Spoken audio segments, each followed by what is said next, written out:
Blast થયો ત્યારબાદ અનેક એવા સીસીટીવી સામે આવ્યા છે જે આ બ્લાસ્ટની તીવ્રતા અને ભયાનકતા બતાવી રહ્યા છે। વધુ એક સીસીટીવી સામે આવ્યા।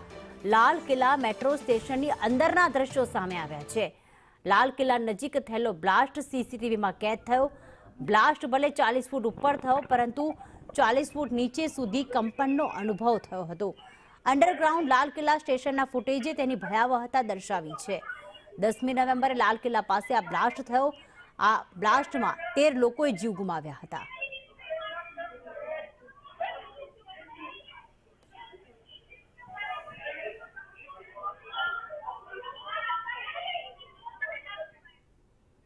તો દિલ્હી બ્લાસ્ટ કેસમાં મોટો ખુલાસો થયો છે।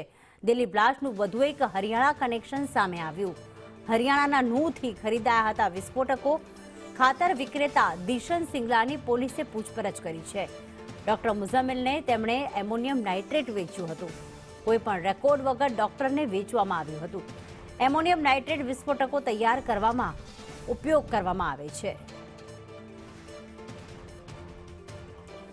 એમોનિયમ નાઇટ્રેટનો ઉપયોગ કરીને વિસ્ફોટક સામગ્રી કારમાં મૂકવામાં આવી અને ત્યારબાદ આખો આત્મઘાતી હુમલો થયો હતો। પરંતુ એમોનિયમ નાઇટ્રેટ આખરે ડોક્ટર મુઝમ્મિલ પાસેથી આવ્યું ક્યાંથી? તો હરિયાણાના નૂહથી જે ખાતર વિક્રેતા હોય છે તેમની પાસેથી કોઈપણ પ્રકારના રેકોર્ડ વગર એમોનિયમ નાઇટ્રેટ જે છે તે ખરીદવામાં આવ્યું હતું અને ખરીદીને તેને કારમાં આખો પ્લાન કરવામાં આવ્યો અને આતંકી ઘટનાને અંજામ આપવામાં આવ્યો। દિલ્હીમાં મોટો વિસ્ફોટ થયો અને તેમાં મોટો ઘટસ્ફોટ એ થયો છે કે હરિયાણા કનેક્શન સામે આવ્યું છે।